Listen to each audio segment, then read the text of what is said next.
Have you ever heard of GameSir? Well, I haven't either, and they're probably what I would consider a relatively new company since they were founded in 2013 in Hong Kong, China. So you may be wondering, why in the heck am I giving a review on a Chinese knockoff of an Xbox One controller? Well, because it's actually a surprisingly good Chinese knockoff. Now, I don't really think it deserves the term knockoff. I would say that it actually sits really well between the normal Xbox One controller and the Xbox One Elite controller in terms of both functionality and build quality. The GameSir G4s costs about $10 or so more, depending on the prices on Amazon of the day when I looked. It costs about $10 or so more than the normal Xbox One controller, and it's about half as expensive as the Xbox One Elite controller. If you don't have an Xbox One, you may actually get more functionality out of the GameSir than you would a normal Xbox One controller, because the GameSir has the capability of connecting to a mobile device through Bluetooth. The instructions and the box only say it's Android, so I guess iOS isn't supported. I don't really know why that is. If it isn't supported, it should be supported soon, and if it is supported, then I don't know why the box doesn't say that. You can also, of course, connect it to your PC through the included USB cable. So inside the box, we get the controller, another clip which you can use to put your phone in, and a short user manual that thankfully isn't the worst English I've ever read, but it could have some improvements. Some of the English here is a little bit shoddy. And of course, the USB cable that connects and charges the controller through a USB port. So the controller itself is actually rather light in terms of weight, and I'd say it's a tiny bit lighter than the normal Xbox One controller, but I don't have a scale, so I don't know whether or not that's true. And it actually has some of the same build quality features of the Xbox One Elite controller, with metal triggers and bumpers and this basketball-like rubberized grip for the hands. It's still not nearly as solid feeling as the Xbox One Elite, and there is still some pretty plasticiness on the GameSir, but it's surprisingly well built. I was kind of stunned that it felt this good. The buttons are tactile, they feel really good to push, and the analog sticks are thankfully really smooth. I was really worried they weren't going to be very good, but they are pretty good. I wish clicking down the analog sticks was a little bit better, but it did take Microsoft and Sony and everybody else like 20 years to figure this out, so I won't really hold it against GameSir.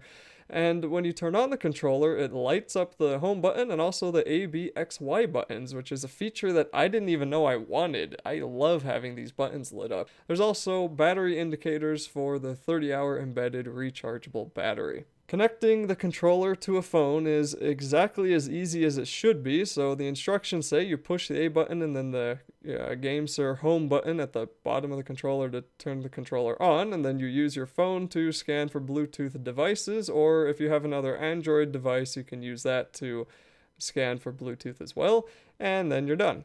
It should work with any game that supports using a gamepad, and putting your phone inside of this controller is pretty easy too. Just lift up this clamp, and then the expanding clamp should be able to accommodate your phone.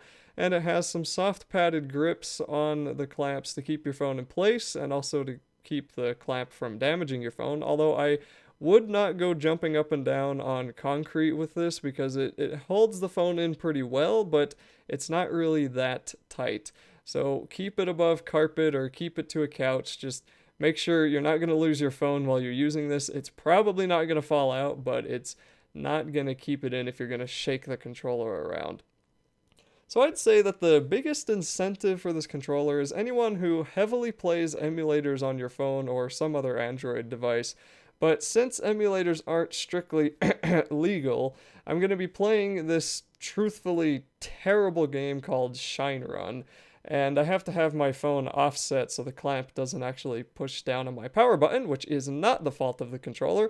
And as you can see, as you would expect, the controller works fine, at least until the app crashes. Like I said, this game is just bad. And even though I'm not showing it in this video, yes, the controller works fine for supported games when it is plugged into the PC. So it's a good controller. It functions. I haven't had any issues. I use it for a couple of hours, and it's fine. It's actually a really good controller. So who is this controller for? I mean, being priced right between what I would consider its biggest competitors, which would be the Xbox One and the Xbox One Elite, I would say that it's for someone who doesn't own an Xbox One and you play a lot of games on your phone, and maybe you want to have a new controller for your PC and you wouldn't mind having a controller for your phone too. If you have an Xbox One and you really obviously you don't play anything on your phone, then buy the Xbox One controller. The Xbox One controller has a wireless option. If your computer doesn't have Bluetooth, you can't connect this to your computer wirelessly, and with the Xbox One controller, you can with that Xbox One controller adapter that you just plug into a USB port. And the other thing is, this is the first time that I have ever used a Bluetooth controller for my phone. And I also don't know anyone who's unhappy enough with their touchscreen that they would go out and buy a controller specifically for their phone. But if you are one of those people, you don't have an Xbox and you just want to be able to play games on your PC and with your Android phone or device, whatever else this GameSir can connect to, then this is a really good controller, and it shocked me with how good it is. But even then, unless you're just a heavy phone person, I really don't think I could recommend it over the Xbox One controller.